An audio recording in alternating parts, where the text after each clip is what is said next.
प्रेम से बोले सदगुरुदेव जी महाराज की जय।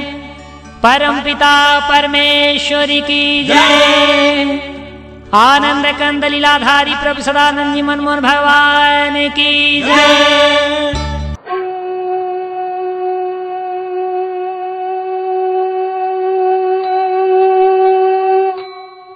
प्रिय बंधुओं, आप सभी को मेरा जय प्रभु सदानंद जी। इस समय धरती पर नकली भगवानों की बाढ़ सी आई हुई है। धर्म के नाम पर पाखंड पूरी तरह फैल चुका है। जितने भी तथाकथित धर्मगुरु हैं, ये सब अपने को भगवान घोषित करने में लगे हैं। धर्म के नाम पर जनता का धन और धर्म भाव का दोहन शोषण करने में लगे हैं। लेकिन धर्म के नाम पर व्यापार करने वाले ये नकली भगवानों का पाखंड अब ज़्यादा दिनों तक नहीं चलने वाला, क्योंकि इन सब का पर्दाफाश हो चुका है।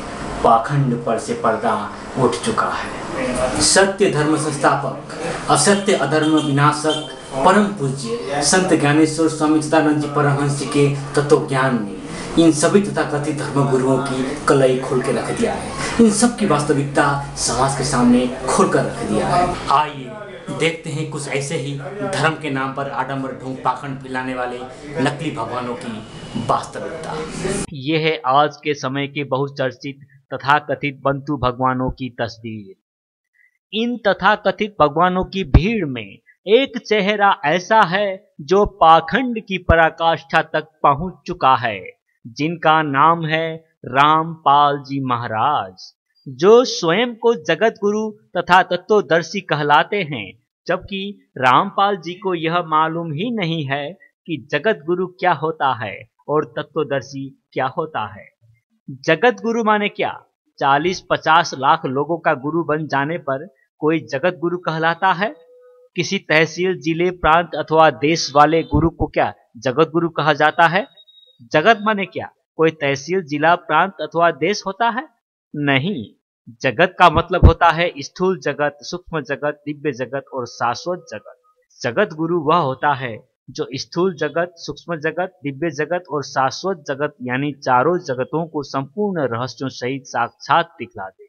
चारों जगतों के गुरु को जगत गुरु कहते हैं।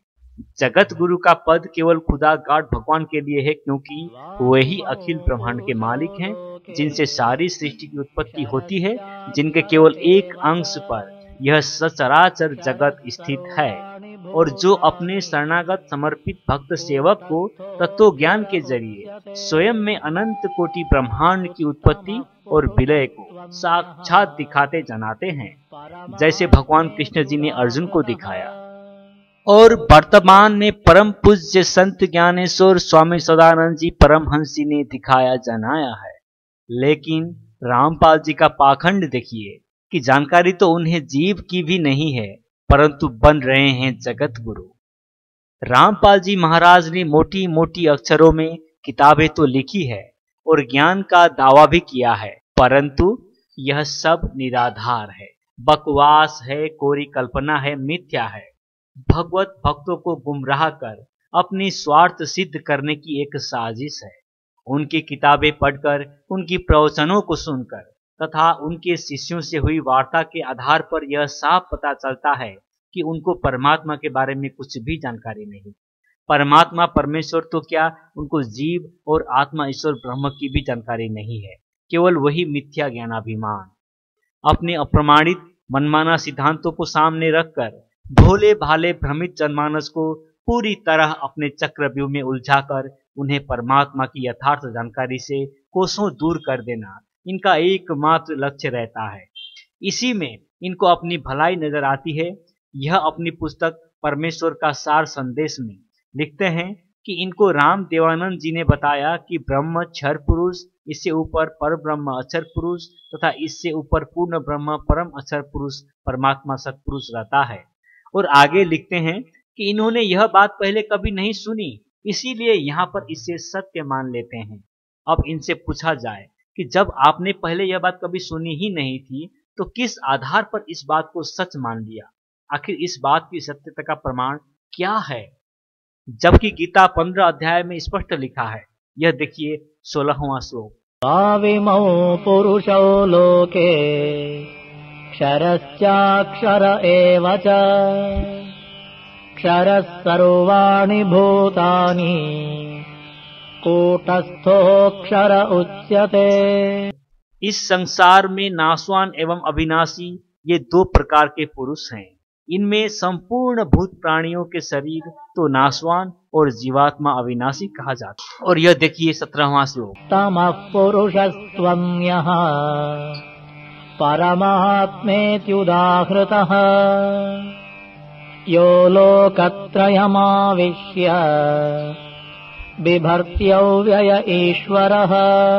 इन दोनों से उत्तम पुरुष तो अन्य ही है, जो तीनों लोकों को घेर करके सबका धारण पोषण करता है एवं परमात्मा परमेश्वर नाम से जाना जाता है। यह है 18वां श्लोक। यस्माक्षरमतीतोऽहम् अक्षरादपि चोत्तमः अतोऽस्मि लोके वेदे च प्रथितः पुरुषोत्तमः। क्योंकि मैं परमपिता परमात्मा नाशवान जड़ वर्ग क्षर जगत से तो सर्वथा अतीत हूँ और अविनाशी जीव आत्मा से भी उत्तम हूँ, इसीलिए लोक में और वेद में भी पुरुषोत्तम नाम से प्रसिद्ध हूँ।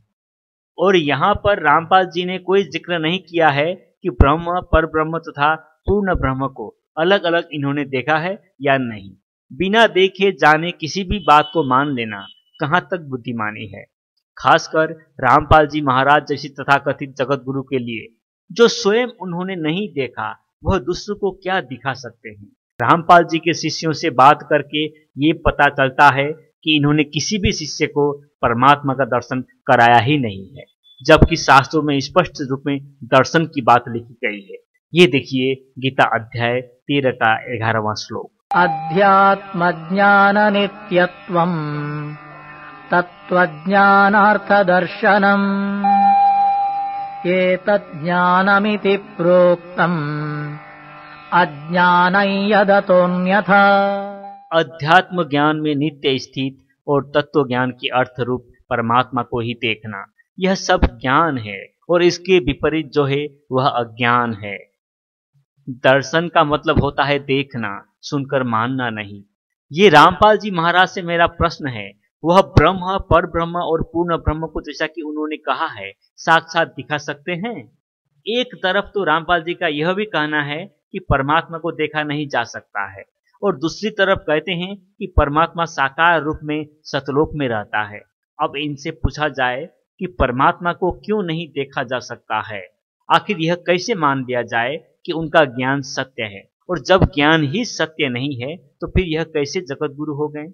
इन्होंने अपनी पुस्तक की पहले पृष्ठ पर लिखा है कि इन्होंने 25 वर्षों तक लगातार हनुमान जी की साधना की। प्रतिदिन 7 बार हनुमान चालीसा का पाठ किया और लगातार 18 वर्षों तक हनुमान जी के किसी मंदिर में पूजा के लिए जाते रहे हैं।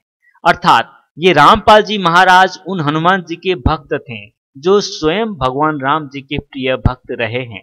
जब ये स्वयं परमात्मा के अवतार हैं तो इन्हें हनुमान जी की भक्ति करने की क्या जरूरत पड़ गई? पुस्तक में लिखा है, इन्होंने बहुत साधना करने के बाद भी परमात्मा को प्राप्त करने में असफल रहे। रामपाल जी का यह भी कहना है कि उन्हें कबीर परमात्मा ने सतलोक से आकर दर्शन दिए, लेकिन इनकी इस बात की सत्यता का कोई प्रमाण नहीं है, क्योंकि आज तक अपने किसी भी शिष्य को उन कबीर परमात्मा के दर्शन नहीं करा सके। और देखिए आज यह खुद बन गए हैं भगवान।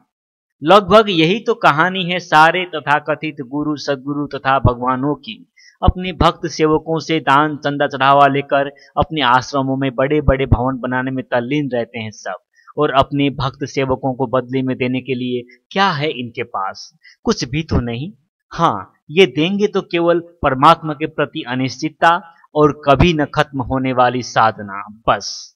आज के समय में अगर धर्म क्षेत्र में हानि हुई है, अगर धर्म क्षेत्र में भ्रष्टाचार फैला है, अगर धर्म का नाश होने ही वाला है, तो केवल यही धर्म के ठेकेदारों के कारण, जो परमपिता परमात्मा खुदा गाड भगवान का अस्तित्व को समाप्त कर स्वयं बन बैठे हैं तथाकथित भगवान। ऐसे में वो जग नियंता, जग पालक, धर्म रक्षक, कृपा निधान परम प्रभु परमेश्वर कैसे चुप रह सकते हैं? हाँ, जिसने गीता में युग युग में इस धरती पर आने का वादा किया है, वह आज भी इस धरती पर आया और अपने भक्त सेवकों को अपना संपूर्ण ज्ञान से अवगत कराया।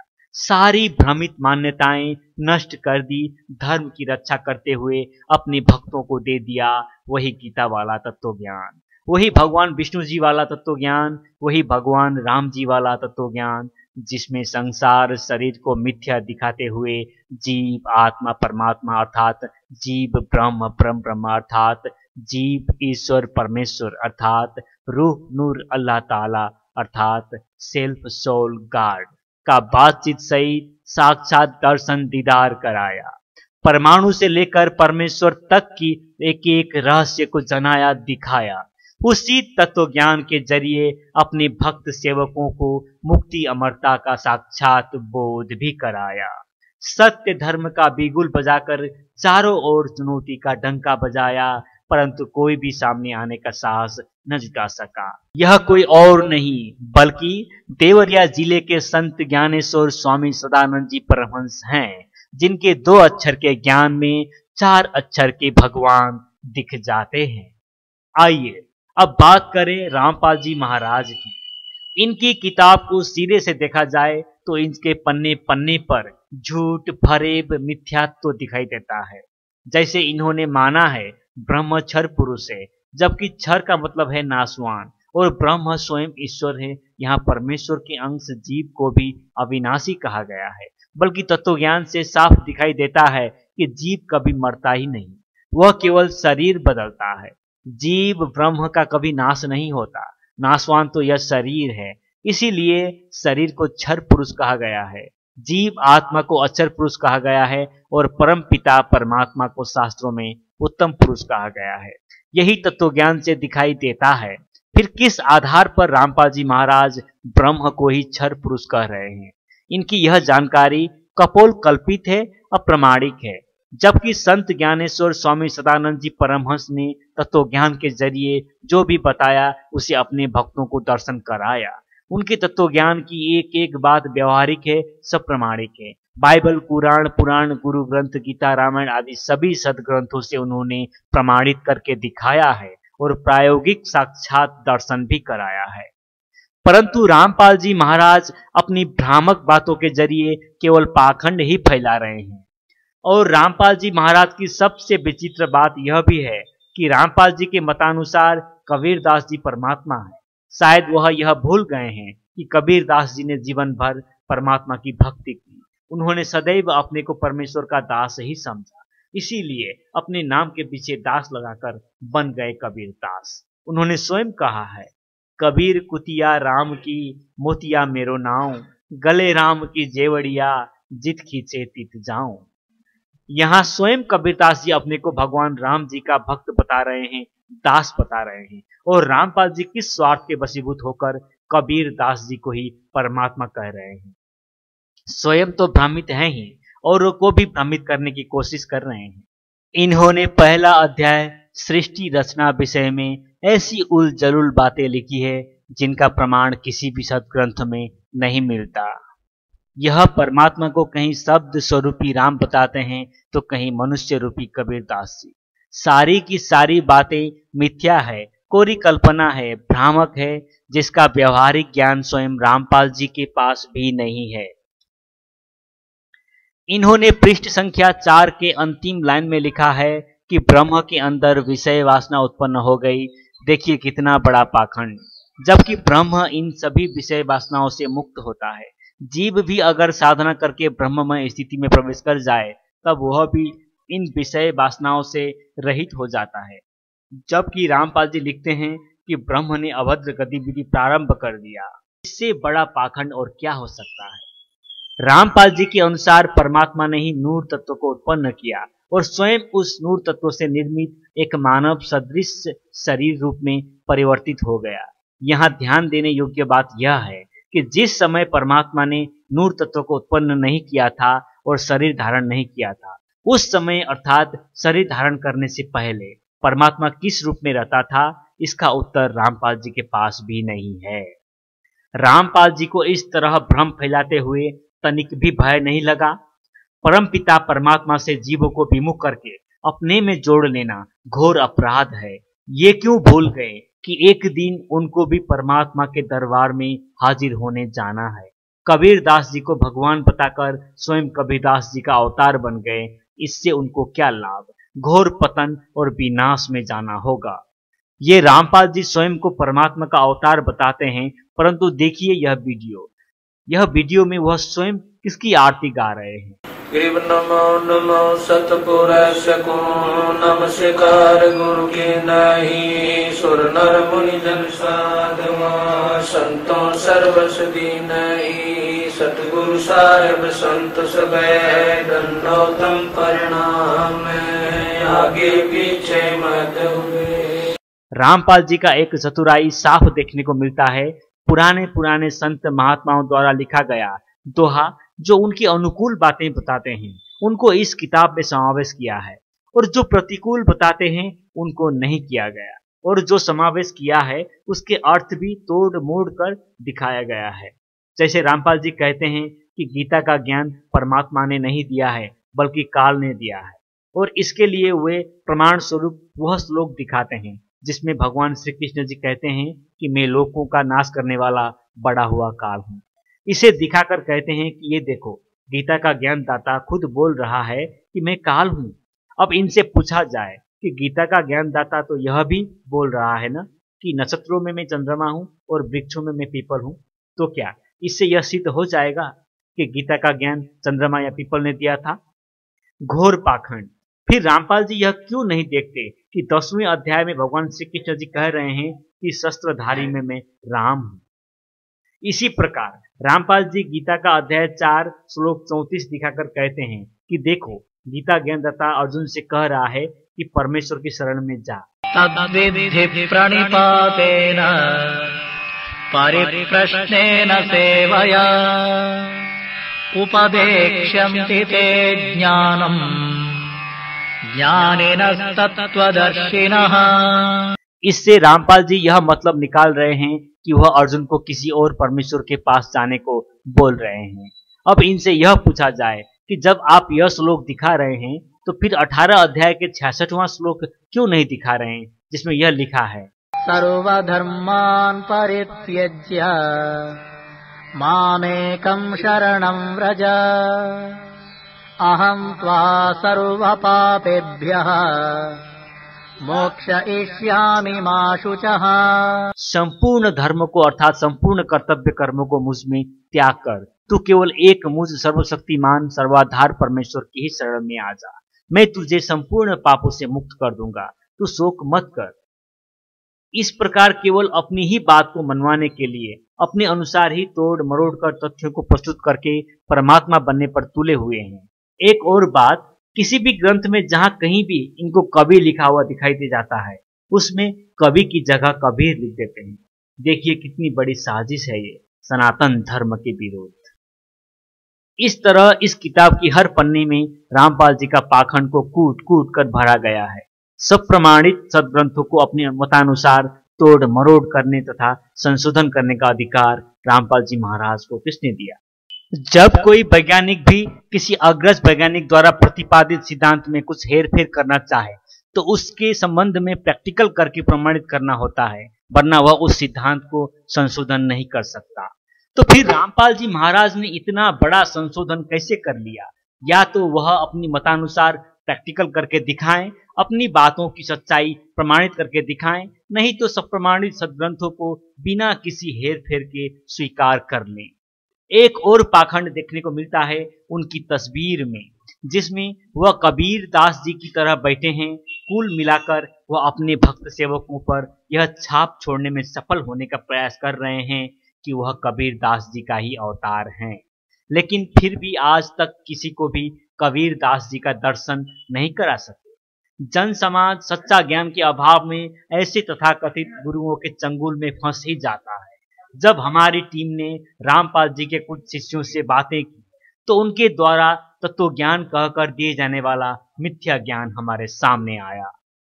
ज्ञान दान के रूप में रामपाल जी अपने शिष्यों को कुछ मंत्रों का जाप करने को देते हैं और कहते हैं कि ये मंत्रों का जाप करते रहने से कभी न कभी परमात्मा की प्राप्ति हो जाएगी। यहाँ पर यह बात रखना जरूरी है कि भगवान श्री कृष्ण जी कहते हैं तत्व ज्ञान वो संपूर्ण विधान है जिसको प्राप्त कर लेने से फिर कुछ भी प्राप्त करना और कुछ भी जानना शेष नहीं रहता। तो फिर रामपाल जी अपने शिष्यों को कौन सा तत्व ज्ञान दे रहे हैं? यहाँ मैं यह बात स्पष्ट करना चाहता हूँ कि परम पूज्य संत ज्ञानेश्वर स्वामी सदानंद जी परमहंस के तत्व ज्ञान में जीव, आत्मा और परमात्मा, रूह, नूर, अल्लाह ताला, सेल्फ, सोल एंड गॉड का स्पष्ट साक्षात बातचीत से दर्शन दीदार हो जाता है और जिसको प्राप्त करने के बाद मुक्ति अमरता का भी साक्षात बोध तत्काल ही प्राप्त हो जाता है। इसको प्राप्त करने के बाद संसार की संपूर्ण जानकारी प्राप्त हो जाती है, फिर कुछ भी जानना और कुछ भी प्राप्त करना शेष नहीं रहता। रामपाल जी द्वारा दिया गया मंत्र अगर आप सुनेंगे तो आपको लगेगा कि यह कोई तंत्र साधना करा रहे हैं। उनका मंत्र इस प्रकार है: सत्य सुकृत अवगत कबीर, ओम ओम ओम ओम, क्लियं क्लियं क्लियं क्लियं, श्रियम श्रियम श्रियम श्रियम, हरियम हरियम हरियम हरियम, सोहं सोहं सोहं सोहं, सत्यम सत्यम सत्यम सत्यम। उनके अनुसार अपने शिष्य को सतनाम के रूप में ओम सोहं देते हैं और सारनाम जिसे गुप्त रखा गया है परंतु सारनाम के सांकेतिक नाम के रूप में ओम तत्सत को कहा जाता है। उनके शिष्यों का कहना है कि सारनाम ओम सोहं सत्यम को कहते हैं। रामपाल जी को न तो ओम के बारे में कुछ पता है और न सोहं के बारे में कुछ पता है। वो 3 चरण में अपने शिष्यों को नाम दान देते हैं। दूसरे चरण में सतनाम और अंतिम चरण में सारनाम देते हैं। यह सारनाम कब और कितने दिन बाद देंगे इसका भी कोई पता नहीं है, क्योंकि ये सारनाम बहुत समय गुजरने के पश्चात ही कोई गिने चुने शिष्य को ही देते हैं, ऐसा उनके ही शिष्य ने बताया। वास्तविकता तो यह है कि रामपाल जी सारनाम केवल उसी को देते हैं जो इनके षड्यंत्र में पूरी तरह से शामिल हो चुका होता है। उनका ये भी मानना है कि सतनाम और सारनाम का जाप करने के पश्चात ही मुक्ति मिल जाती है, परंतु उनके एक शिष्य से पूछने पर कि सतनाम और सारनाम का जाप करने पर आपको मुक्ति मिल गई, तो उन्होंने बताया कि नहीं, परंतु 100% भक्ति पूरी होने पर मुक्ति मिल जाएगी। फिर जब मुक्ति मिलती है 100% भक्ति पूरी होने पर, तो ये सतनाम और सारनाम का ढोंग किस लिए? क्या ये हास्यास्पद नहीं है? क्या ये रामपाल जी बताएंगे कि ये सब पाखंड किस गीता, बाइबल, कुरान से सब प्रमाणित है? कहाँ लिखा है जाप करने से परमात्मा मिलता है? सच्चाई तो यह है कि रामपाल जी को आत्मा और परमात्मा की तो जानकारी होना बहुत दूर की बात है। इन्हें तो अपने खुद की जानकारी तक नहीं है कि ये खुद कौन है, अर्थात इनको जीव, जिसे इनके अनुसार तथा कथित काल भूनकर खाता है, उसकी भी कोई जानकारी नहीं है कि जीव क्या होता है। उनके शिष्यों से जब ये पूछा गया कि जीव क्या है, तो उन्होंने बताया कि जीव ही आत्मा है, और ये पूछा गया कि जीव और आत्मा को देखा है, तो कहते हैं ये देखा नहीं जा सकता, महसूस किया जा सकता है। अब आप लोग खुद ही निर्णय करें कि ये कैसा परमात्मा है। क्या ये पाखंड नहीं है? ये लोग कबीर जी को परमात्मा कहते हैं, जबकि कबीर साहब की वाणी देखिए, दुल्हनी गावहु मंगल चार, हम घरी आए हो राजा राम भरतार, तन रति करी मैं मन रति करी हूँ, पंचतत्व बराती, रामदेव मोरे पाहुने आए, मैं जोबन मैं माती, शरीर सरोवर वेदी करी हूँ, ब्रह्म वेद उचार, रामदेव संग भांवरी ले हूँ, धनी धनी भाग हमार, सुर 33 कौतिक आए, मुनियर सहस 88, कहे कबीर हमें ब्याही चले हैं, पुरुष एक अविनाशी। इतना पाखंड रचने के बाद भी रामपाल जी को चैन नहीं आया। जनमानस को भ्रमित करके अपनी मिथ्या महत्वाकांक्षा की पूर्ति हेतु धर्म और परमात्मा के नाम पर एक ऐसा आडंबर फैलाया हुआ है जिसमें फंसकर लाखों लोगों का जीवन बर्बाद हो रहा है। परमात्मा बनने की अपनी इसी महत्वाकांक्षा को पूरा करने के लिए रामपाल जी ने बहुत ही कुटिल चाल चलते हुए दुनिया भर के धर्म गुरुओं को आध्यात्मिक ज्ञान चर्चा तथा कथित शास्त्रार्थ की चुनौती तक दे डाली, जो उनके वेबसाइट पर लिखकर डाला गया है। चुनौती इस प्रकार है: प्रचार प्रसार समिति, सतलोक आश्रम बरवाला, जिला हिसार, हरियाणा, भारत द्वारा विश्व के सभी धर्मगुरुओं को जगत गुरु तत्वदर्शी संत रामपाल जी महाराज जी के साथ आध्यात्मिक ज्ञान चर्चा के लिए सादर आमंत्रित किया जाता है। इसके लिए आप जी आध्यात्मिक टीवी चैनल साधना टीवी के प्रबंधकों से संपर्क करें। साधना टीवी के माध्यम से आध्यात्मिक ज्ञान चर्चा होगी, क्योंकि जो धर्म गुरु आध्यात्मिक ज्ञान चर्चा के मैदान में उतरे हैं, उनके साथ हुई आध्यात्मिक ज्ञान चर्चा का प्रसारण प्रति शनिवार और रविवार को शाम 7:55 से 8:45 50 मिनट का साधना टीवी के माध्यम से किया जा रहा है। और इसी प्रकार आध्यात्मिक ज्ञान चर्चा में शामिल होने वाले आध्यात्मिक धर्म गुरुओं के साथ आध्यात्मिक ज्ञान चर्चा की जाएगी। यदि आप टीवी चैनल का खर्चा वहन करने में असमर्थ हैं तो आध्यात्मिक ज्ञान चर्चा का सारा खर्च प्रचार प्रसार समिति सतलोक आश्रम बरवाला, जिला हिसार, हरियाणा, भारत द्वारा वहन किया जाएगा। तो आइए जगत गुरु तत्वदर्शी संत रामपाल जी महाराज के साथ आध्यात्मिक ज्ञान चर्चा के मैदान में। यदि कोई भी आध्यात्मिक गुरु आध्यात्मिक ज्ञान चर्चा के लिए नहीं आते हैं तो यही समझा जाएगा कि आप सभी धर्म गुरुओं ने अपनी हार स्वीकार कर ली है तथा आपके पास यथार्थ भक्ति मार्ग नहीं है। यह चुनौती को तथाकथित इसलिए कहा जा रहा है कि यह एक भ्रामक प्रचारबाजी मात्र है, मिथ्या है, बकवास है। पहली बात तो यह है कि रामपाल जी किसी से शास्त्रार्थ करते ही नहीं, उन्हें हारने का भय है। फिर ये लोग शास्त्रार्थ के बहाने केवल उन्हीं गुरु लोगों को अपने यहाँ बुलाते हैं जिन्हें खुद धर्म और परमात्मा के बारे में कुछ जानकारी नहीं होती है। फिर भी उनसे सीधा रामपाल जी कोई बात नहीं करते। रामपाल जी महाराज की चुनौती स्वीकार कर जो भी शास्त्रार्थ के लिए चाहते हैं उन्हें केवल साधना टीवी के मीडिया वाले लोग रामपाल जी द्वारा रटाए गए कुछ प्रश्न पूछते हैं और उत्तर को रिकॉर्ड कर लिया जाता है। फिर बाद में रामपाल जी उन्हीं प्रश्नों का उत्तर साधना चैनल वाले को देते हैं। उसके बाद साधना चैनल वाले दोनों के द्वारा दिए गए उत्तर की रिकॉर्डिंग अपने चैनल पर दिखा देते हैं। बस हो गया शास्त्रार्थ। पूरी प्रक्रिया में रामपाल जी की उस गुरु से आमने सामने बैठकर तो कोई बात, कोई सवाल जवाब होते ही नहीं है। क्या यही होता है शास्त्रार्थ? हर जगह में रामपाल जी महाराज का पाखंड का पराकाष्ठा देखने को मिलता है। जब किसी से शास्त्रार्थ तक नहीं कर सकते तो ये चुनौती किस लिए, ये प्रपंच किस लिए? केवल संसार को दिखाने के लिए? चुनौती तो वह है जो संत ज्ञानेश्वर स्वामी सदानंद जी परमहंस ने संसार के सारे धर्म गुरुओं को दिया। चुनौती इस प्रकार है, मैं तत्व ज्ञान द्वारा जीव, ईश्वर तथा परमेश्वर तीनों का पृथक पृथक बातचीत सहित साक्षात दर्शन तथा जीते जी मुक्ति अमरता का साक्षात बोध करवाता हूँ। पूरे भूमंडल पर यदि कोई भी मेरे द्वारा प्रदत्त तत्व ज्ञान को गलत प्रमाणित कर देता है तो मैं अपने सकल भक्त सेवक समाज सहित समर्पित हो जाऊंगा, और यदि वह गलत प्रमाणित न कर सका तो उसे भी मेरे प्रति समर्पित होना ही होगा। इसके अतिरिक्त पूरे भूमंडल पर यदि अन्य कोई भी यह कहता हो कि उसके पास तत्व ज्ञान है तो मैं सदग्रंथीय एवं प्रायोगिक आधार पर उसे गलत प्रमाणित करने के लिए तैयार हूँ। स्वामी सदानंद जी परमहंस। किसी ने हिम्मत नहीं किया सामने आकर शास्त्रार्थ करने की। कुछ एकाध लोगों ने हिम्मत तो जुटाया परंतु वे सब शरणागत हो गए। जब कोई धर्म गुरुओं ने सामने आने की हिम्मत नहीं किया तब स्वयं संत ज्ञानेश्वर स्वामी सदानंद जी परमहंस ने कदम उठाया और सभी के दरवाजे में जाकर शास्त्रार्थ किया और सभी को परास्त किया। कोई हार स्वीकार कर लिए तो कोई भाग खड़े हो गए। आज भी वह चुनौती बरकरार है। सदानंद तत्वज्ञान परिषद के प्रधान सचिव ठाकुर राम सहाय सिंह जी के नेतृत्व में हमारी टीम शास्त्रार्थ के लिए कहीं भी जाने को तैयार है। इसी सिलसिले में हमारी टीम ने भी रामपाल जी की चुनौती स्वीकार कर उनसे शास्त्रार्थ करने का फैसला किया और उनके द्वारा बताई गई साधना टीवी वालों के नंबर पर संपर्क किया, परंतु उन लोगों को शास्त्रार्थ के विषय में कोई जानकारी ही नहीं थी। हाँ जी, मैं सदानंद तत्वज्ञान परिषद लखनऊ से बोल रहा हूँ। बोलिए। सतलोक आश्रम के जो रामपाल जी हैं तो इनकी वेबसाइट पर आपका एक चुनौती दी हुई है। उनकी वेबसाइट पर ये रामपाल जी का जो प्रोग्राम आता है आपके चैनल पर, तो उसमें लिखा है कि साधना टीवी चैनल वालों से संपर्क करें अगर रामपाल जी से बात करनी है तो। दूसरा नंबर नोट कीजिए। साधना टीवी वालों से संतोषजनक जवाब न पाकर हमने सीधे रामपाल जी महाराज के सतलोक आश्रम में संपर्क किया, परंतु वहां के लोगों का जवाब पाकर हम घोर आश्चर्य में पड़ गए।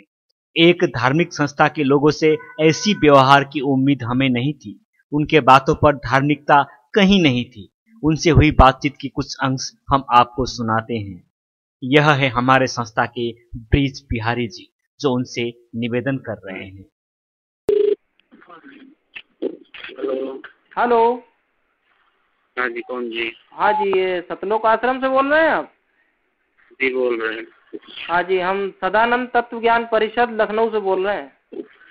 हाँ बोलिए। हाँ जी, ये हम आपकी वेबसाइट देख रहे थे, तो उस पर जो आपने चुनौती डाली हुई है हाँ दुनिया के समस्त धर्म गुरुओं के लिए, और ये जो सब आपकी जो चुनौती है, तो उसी संदर्भ में हमें आपसे बात करनी है। भाई साहब ये चुनौती नहीं है, आमंत्रण आमंत्रित किया हुआ है। ऐसा है, जब ये आमंत्रण है तो आप थोड़ी सॉफ्ट लैंग्वेज यूज करेंगे तो अच्छा रहेगा, बात करेंगे। ये चुनौती नहीं है, निमंत्रण किया हुआ है। हाँ, हम आप जरा उसको ध्यान से पढ़िए। आपने जो लिख के डाला है ना, आगे बात कीजिए। उसमें, हाँ सुनिए, हेलो, हाँ बोलो ना। हाँ, जो आपने लिख के डाला है उसमें आप कह रहे हैं निमंत्रण है, आमंत्रण है, लेकिन उसमें आपने ये लिखा हुआ है कि यदि कोई व्यक्ति हमसे वार्ता करने के लिए, चर्चा करने के लिए नहीं आता है, तो ये समझ लिया जाएगा कि उसने अपनी हार स्वीकार कर ली है। ऐसा लिखा है कि नहीं? तो ये बताइए, आमंत्रण में जीत और हार होती है क्या? होती है ना। ये तो चुनौती और शास्त्रार्थ में होती है, आमंत्रण में तो कोई जीत और हार नहीं होती है। जीत और हार वहीं पर होती है जहाँ शास्त्रार्थ होता है, और आप हमें आमंत्रण की बात कर रहे हैं, तो वहाँ जीत हार का कहाँ प्रश्न बनता है?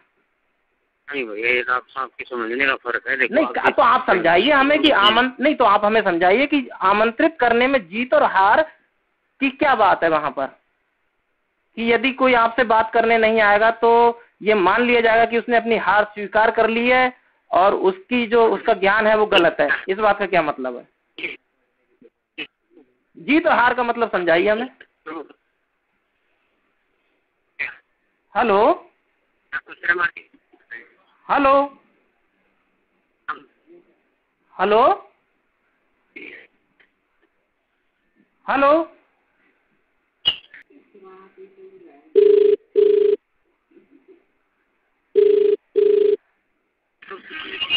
Hello hello.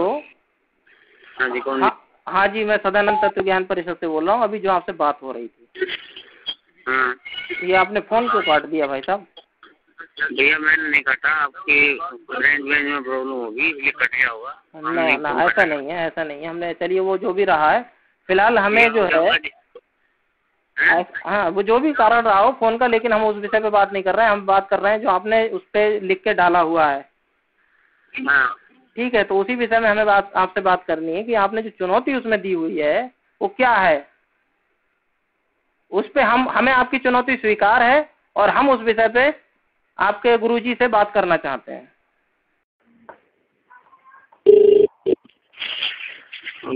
Hello hello. हाँ जी, सतलोक आश्रम से बोल रहे हैं? हाँ जी। मैं सदानंद तत्व ज्ञान परिषद लखनऊ से बोल रहा हूँ। बोलो। हाँ जी, ये जो आपको ये चुनौती दी गई है ना इस पे, आपकी वेबसाइट पे, तो वो साधना चैनल वालों का नंबर चाहिए था हमें। हमें जो नंबर हमने ढूंढा है वो उस पर बात नहीं हो पा रही है। तो आप कृपया हमें चैनल पे, हाँ, तो वो उसमें बात नहीं हो रही। आप हमें, आपके पास जो नंबर है उनका, जिससे हमें बात कर सकते हैं जिस साधना चैनल वालों से, तो वो नंबर हमें दे दीजिए। क्या करना चाहते हो मेरे को ये बताइए पहले। आपने वो फिर उसमें चुनौती लिख करके किस लिए डाली है? इसीलिए तो डाली है कि कोई आए आपसे बात करके और आपसे चर्चा करे। और तो मैं क्या कर रहा हूँ, तो यही पूछ रहा हूँ आपसे। और क्या पूछ रहा हूँ मैं आपसे? हाँ, ये पूछने लग रहा हूँ, क्या पूछ रहा हूँ आपसे? हाँ, आप कौन है पहले अपना परिचय दीजिए। हम बता तो रहे, हम सदानंद तत्व ज्ञान परिषद लखनऊ से बोल रहे हैं। तो फिर आप हो कौन, ये तो बताइए ना। हमने धर्म गुरुओं को बोला है, आपके लिए नहीं बोला हमने। हाँ जी, धर्म गुरुओं की ही बात कर रहे हैं। हमारी संस्था के जो हेड हैं वो आएंगे बात करने। तो आप धर्म गुरु थोड़े ही हैं। अरे हम संत ज्ञानेश्वर स्वामी सदानंद जी परमहंस जी के शिष्य बोल रहे हैं। किसके? संत ज्ञानेश्वर स्वामी सदानंद जी परमहंस। ज्ञानेश्वर? हाँ जी, संत ज्ञानेश्वर स्वामी सदानंद जी परमहंस। हाँ, ज्ञानेश्वर का चंद्र है भैया। ठीक बात है, दिया था अपना इंटरव्यू। अरे भैया, ज्ञानेश्वर की बात नहीं कर रहा हूँ मैं, आप पूरा नाम नहीं सुन रहे हैं। संत ज्ञानेश्वर स्वामी सदानंद जी परमहंस, सदानंद नाम है उनका, सदानंद जी। कहाँ पर है ये बाराबंकी, पुरुषोत्तम धाम आश्रम बाराबंकी। अच्छा। हाँ, तो हमें बात करनी है साधना चैनल वालों से। आप उनका नंबर दे दीजिए। दे देंगे आपको, एक बार देख के देना पड़ेगा। नंबर हमारे पास वही है, उसी से बात होती है हमारे जो नंबर। हाँ तो आपके पास जो नंबर है वो हमें दे दीजिए, हमें बात करनी है, क्योंकि हमें आपकी वो चुनौती स्वीकार है ना। अब तो स्वीकार है तो फिर कोई बात नहीं, तो साधना चैनल वाला से टाइम ले लो आप, कोई दिक्कत नहीं, हम कब मना करें। हाँ नंबर दे दीजिए हम, क्योंकि बातचीत होनी चाहिए, जो आपने लिख कर डाला है तो उसकी सच्चाई सामने आना चाहिए जनमानस के। हाँ सच्चाई हम तो तैयार बैठे हैं, सभी की आने लग रही है, आप लोगों की भी आ जाएगी। हाँ तो आप फिर नंबर दे दीजिए, हम बात करते हैं और सेटिंग करते हैं, प्रोग्राम बनाते हैं फिर। हाँ चलो कोई नहीं, आपको नंबर दे देंगे, शाम को ले लेना आप नंबर, ठीक है ना। तो अभी मेरे को ऐसे याद ध्यान नहीं है, बाकी देख के बता दूंगा मैं। तो कितने बजे फोन करूँ आपको? शाम को कर लेना 8 बजे के बाद आप। 8 बजे के बाद, ठीक है। कर लेना। परिषद से बोल रहा हूँ। हाँ जी बोलो। हाँ भैया, अरे हम आपको फोन कर रहे थे, आप फोन नहीं उठा रहे हैं, आपने कहा था 8 बजे के बाद फोन करना। आरती चल रही थी भैया, हमारी आरती में फोन थोड़े होती है। हाँ तो अब तो हो गई। हाँ बोलो। हाँ तो आप हमें साधना चैनल वालों का नंबर दे दीजिए। साधना चैनल पे टीवी प्रोग्राम चल रहे हैं हमारा, इसमें देख सकते हो। अरे भाई साहब, आप हमें नंबर क्यों नहीं देना चाह रहे हैं? हम का भी साधना चैनल देखो, इस पे टीवी पर चल रहे हैं। बात करो। आपने कहा था कि 8 बजे के बाद फोन करना, हम आपको नंबर दे देंगे। इसीलिए कहा था मैंने भी, साधना टीवी पर आज 8 बजे प्रोग्राम आता है हमारा। तो प्रोग्राम वाली बात थोड़ी कही थी आपने, तो ये कहा था कि हम आपको 8 बजे के बाद फोन करेंगे तो नंबर दे देंगे। अब आप 8 बजे के बाद फोन कर रहे हैं, तब भी, और उस दिन भी आपने नंबर नहीं दिया था। तो हम नंबर हमें देने की जरूरत क्या है, इसमें चल रहा है हमारे टीवी। नहीं तो फिर आपने वो लिख करके अपनी वेबसाइट पे क्यों डाला गया, जब आपको किसी से बात ही नहीं करनी है? तो क्यों नहीं बात करनी है? हमने थोड़ी बात करनी, साधना वाले की बात करो। अरे भाई, तो हम उन्हीं का तो नंबर मांग रहे हैं जिनसे बात करनी है। अरे तो भैया आप क्या पूछना चाहते हैं, मेरे से बात करिए आप पहले, फिर लिए मेरे से। हाँ हाँ, हम आपसे ही बात कर रहे हैं। बोलो क्या बात करना है। ऐसा है, देखिए आपके गुरुजी ने जो, पहले तो आप मेरी बात सुनिए पहले जी। तो क्या बात करना चाहते हैं? हम सुनो मेरी बात, मेरी सुनो पहले। हाँ बताइए। आप अगर ज्ञान चर्चा आपके खून से करवाना चाहते हैं तो आश्रम आ जाइए आप, अगर ज्यादा वो हो रहा है तो। अरे भैया, आप समझ नहीं रहे, आपने जो आपके गुरुजी ने जो चुनौती लिख करके वेबसाइट पर डाली गई है, हमें उस चुनौती के संबंध में बात करनी है। उस चुनौती की बात मैं कर रहा हूँ, आश्रम आ जाइए। हाँ तो उसी के लिए किससे बात करनी? जैसे आपके गुरुजी ने उस पर लिख कर डाला हुआ, दुनिया के तमाम सभी धर्म गुरुओं के लिए ललकारा है।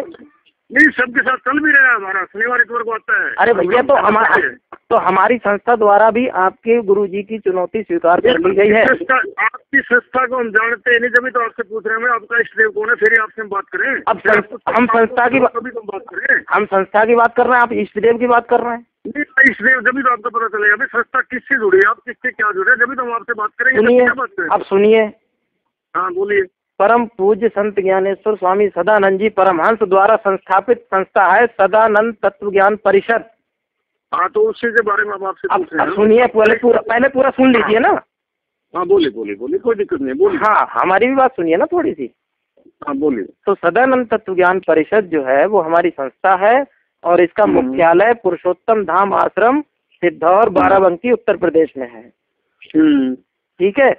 आपके गुरुजी ने एक चुनौती लिख करके डाली है जिसमें ये कहा गया, सुनिए तो पहले पूरी बात, आप या तो आप सुन लीजिए। सुन ली मैंने सारी। और हमारी संस्था द्वारा उस चुनौती को स्वीकार कर लिया गया है। तो अब हम ये चाहते हैं कि उस चुनौती के संबंध में आगे बढ़ा जाए और शास्त्रार्थ की तैयारी की जाए। तो भैया पहले मेरे 1-2 छोटे सवालों का जवाब दीजिए, उसके बाद हम आपसे बात। हम आपसे अभी कोई सवाल जवाब, सुनिए, हम अभी आपसे सवाल जवाब करने के लिए ये नहीं फोन किया है। हम आपसे सिर्फ आप या फिर आप सुनिए, या फिर आप हमें ये बता दीजिए कि हमें किस नंबर पर उस शास्त्रार्थ के संदर्भ में हमें जानकारी चाहिए, किस नंबर पे बात करें, किससे हमें पूरी जानकारी कार्यक्रम की मिलेगी। जानकारी जो आप उनके साधना के ऑफिस में जाइए, तो वो नंबर आप हमें दे दीजिए। नोएडा में दफ्तर है उनका, जाके उनसे बात करो। किससे? नोएडा में है दफ्तर उनका, साधना चैनल वालों का, वहाँ बात करो। भाई साहब, उनका नंबर मैंने मिलाया, वो बात करने को तैयार नहीं है। क्या कहते हैं वो कहते हैं इस संबंध में हमें कोई जानकारी नहीं है। जाओ तो दफ्तर में मिलो जाके उनको, ऑफिस में। हाँ, तो फिर तो सीधी सी बात है कि आप जो है सीधा जो है ये चुनौती दे करके, तथाकथित चुनौती दे करके फर्जी पाखंड फैला रहे हैं, लोगों को बेवकूफ बना रहे हैं, बात करने को तैयार नहीं है। तेरे को ज्ञान तो कहीं बात कर रहा हूँ तो आप बोल नहीं रहे अब। नहीं आपका तो वही हो गया जैसे निर्मल बाबा की तरह से जो है मीडिया वालों के साथ मिलकर आप साधना चैनल वाले के साथ मिलकर ये पाखंड फैला रहे। अरे तेरे जैसे बहुत देखे हैं मैंने, तेरे जैसे पुत्र तो दुनिया भर के घूमे। क्या बात कर रहा है तू? ये सब अब आप लोगों के ज्यादा दिन चलने वाला नहीं है। आप क्यों नहीं बात करवाना चाहते हैं? तेरे जैसे पुत्र दुनिया भर के घूमते हैं। क्या क्या है क्या चीज? सारी दुनिया के जितने भी धर्मगुरु सबको चैलेंज करें सब। ये घोर पाखंड दिखा रहे हैं आप लोग। चैलेंज कर रहे हैं सिर्फ लिख कर डालने के लिए चैलेंज है। जब कोई एक्सेप्ट कर रहा है आपका चैलेंज तो क्यों नहीं बात कर रहे हैं उससे? एक्सेप्ट करना तो आगे फिर आश्रम में ले अपने संत जी को यहाँ। हाँ, घर में बैठ करके जो है शेर बनना है। तो फिर साधना चैनल पर जाइए, बकवास कर रहे हैं तो काम चाहिए। हम बकवास कर रहे हैं, आप बकवास कर रहे हैं। बकवास आप करो, ज्यादा बकवास करने की जरूरत नहीं, समझ गया? दोबारा फोन करने की जरूरत नहीं है, साधना पर जाइए जाना। हाँ, यही तो हम सुनना चाह रहे हैं। उसके बाद उन लोगों ने हमारा कोई भी कॉल रिसीव नहीं किया। हमारे महाराज जी संत ज्ञानेश्वर स्वामी सदानंद जी परमहंस ने हमें ऐसा ज्ञान दिया है कि संसार के कोई भी विद्वान, पंडित, आचार्य कोई भी हो, हमारे संस्था के बच्चों से भी शास्त्रार्थ में जीत नहीं सकता, क्योंकि इन्हें जीव की भी जानकारी नहीं है। आत्मा परमात्मा की जानकारी तो बहुत दूर है। ये केवल कल्पना में जीते हैं, अपने मनमाना सिद्धांतों में चलते हैं जिसका कोई भी आधार नहीं होता। फिर भी हमने ठान लिया कि रामपाल जी ने झूठी चुनौती अपने वेबसाइट में डालकर दुनिया की आंखों में धूल झोंकने की कोशिश की है। भोले भाले जनमानस को गुमराह कर उनके धन और धर्म भाव का शोषण करके अपना आश्रम में अट्टालिकाएं बनाने हेतु यह पाखंड रचा है। इसीलिए या तो रामपाल जी हमारी टीम से शास्त्रार्थ करें या तो माफी मांगते हुए अपनी वेबसाइट से उक्त चुनौती को हटाएं। इस बात पर उनसे संपर्क करने के लिए उन्हें दिनांक 26/6/2012 एक पत्र भी भेजा गया, परंतु उस पत्र का कोई जवाब नहीं आया है। फिर लगभग 1 माह बीत जाने के बाद पुनः पत्र भेजकर रामपाल जी को याद दिलाया गया, लेकिन आज तक रामपाल जी ने कोई उत्तर नहीं दिया। सत्यान्वेषी बंधुओं, पूर्ण ज्ञान देने का दावा करने वाले तथा कथित जगत गुरु रामपाल जी को जीव के ही बारे में कोई जानकारी नहीं है। जीव क्या होता है और उसे कैसे देखा जा सकता है, इसका प्रमाण रामपाल जी द्वारा लिखित इन्हीं के पुस्तक ज्ञान गंगा में लिखी भूमिका के पहले पृष्ठ को देखने से स्पष्ट हो जाता है। रामपाल जी लिख रहे हैं कि ब्रह्म काल 1 लाख सूक्ष्म शरीरों को खाता है। काल यह भी नहीं चाहता कि जीव को अपने निज घर सतलोक का पता चले। सिर्फ इतना ही नहीं, रामपाल जी यह भी लिख रहे हैं कि काल ब्रह्म के लोक में एक जीव दूसरे जीव को मारकर खा जाता है। ये सभी बातें पूर्णतः शास्त्र विरुद्ध एवं मनगढ़ंत है, क्योंकि शास्त्र कहता है ईश्वर अंश जीव अविनाशी, चेतन अमल सहज सुख राशि। अगर जीव को काल खा लेता है या फिर एक जीव दूसरे जीव को ही खा जाएगा, तो फिर एक शरीर को छोड़कर दूसरे शरीर में कौन जाएगा? पुनर्जन्म किसका होगा? प्रमाण के लिए देखिए पुस्तक ज्ञान गंगा का वह पृष्ठ। उपरोक्त बातों से स्पष्ट है कि रामपाल जी को जीव की जानकारी नहीं है, जबकि रामपाल जी रात दिन यही नारा देते हैं कि जीव हमारी जाति है और मानव धर्म हमारा। जब रामपाल जी को स्वयं ही जीव की जानकारी नहीं है और उन्होंने जीव को देखा तक नहीं है, तब उनके शिष्य समाज को जीव की जानकारी होने का प्रश्न ही नहीं उठता। रामपाल जी के शिष्य तो यह कहते हैं कि जीव को देखा ही नहीं जा सकता, जबकि सच्चाई तो यह है कि सिर्फ जीव ही नहीं बल्कि ईश्वर और परमेश्वर भी साक्षात दिखाई देते हैं। आपके पास इन्हें देखने का विधान होना चाहिए, और जो ज्ञान विधान जीव, ईश्वर और परमेश्वर तीनों को साक्षात दिखला दे वही पूर्ण ज्ञान होता है, जिसे जानने के बाद फिर कुछ भी जानना शेष नहीं रह जाता है। यह देखिए शास्त्र क्या कह रहा है। उत्क्रामन्तं स्थितं वापि भुञ्जानं वा गुणान्वितम् विमूढानानुपश्यन्ति पश्यन्ति ज्ञानचक्षुषः। शरीर को छोड़कर जाते हुए को अथवा शरीर में स्थित हुए को अथवा विषयों को भोगते हुए को, इस प्रकार तीनों गुणों से युक्त हुए को भी अज्ञानी जन नहीं देखते, केवल ज्ञान रूप नेत्रों वाले विवेकशील ज्ञानी ही देखते हैं। उपरोक्त श्लोक में देखने की बात कही गई है। परमाणु से लेकर परमात्मा तक प्रत्येक चीज को वास्तविक रूप में जाना और देखा जाता है। ऐसा ही पूर्ण ज्ञान, तत्व ज्ञान परम पूज्य संत ज्ञानेश्वर स्वामी सदानंद जी परमहंस जी ने अपने भक्तों को दिया है। संत ज्ञानेश्वर स्वामी सदानंद जी परमहंस जी ने जीव को शरीर से अलग करके दिखलाया है। रामपाल जी जब जीव को ही नहीं जानते तो फिर ईश्वर और परमेश्वर की बात तो बहुत ही आगे की बात है। ज्ञान की प्रारंभ ही जिसे नहीं पता, उसे ज्ञान के मंजिल रूपी परमात्मा की जानकारी भला कैसे हो सकती है। अब आप सोचिए कि रामपाल जी के पास कैसा पूर्ण ज्ञान है। रामपाल जी को यह खुली चुनौती है कि वे बतला दें कि उन्होंने जीव देखा है या नहीं। यदि हाँ, तो जीव कैसा होता है, क्या होता है, और जीव को देखने का विधान क्या है। साथ ही आज संत ज्ञानेश्वर स्वामी सदानंद जी परमहंस जी का यह संस्था के तरफ से तथाकथित जगत गुरु रामपाल जी महाराज को चुनौती दी जाती है कि हमसे शास्त्रार्थ करें और सिद्ध करें कि वह जगत गुरु है, वरना यह झूठा आडंबर तुरंत त्याग दे। जगत गुरु सदगुरु एक युग में केवल एक ही होता है। अगर कोई झूठा सदगुरु बनने की कोशिश करेगा, कॉन्ट्रैक्ट की तरह ही विनाश को प्राप्त हो जाएगा। अब आगे रामपाल जी खुद ही सोचे समझे कि अगर कल उनके शिष्यों को उनकी सच्चाई का पता चलेगा तब क्या होगा। अब अपनी कल्याण चाहते हैं तो आ जाए परम प्रभु संत ज्ञानेश्वर स्वामी सदानंद जी परमहंस जी के शरण में। शेष सब भगवत कृपा। जय प्रभु सदानंद जी। परम प्रभु की है ये वाणी, परम प्रभु की है ये वाणी, जल्दी ही सतयुग आएगा, सत्पुरुषों का राज बनेगा, पापी नहीं बच पाएगा। परम प्रभु की है वाणी, परम प्रभु की है वाणी, जल्दी ही सतयुग आएगा, सत्पुरुषों का राज बनेगा, पापी नहीं बच पाएगा। ओ परम प्रभु की है ये वाणी,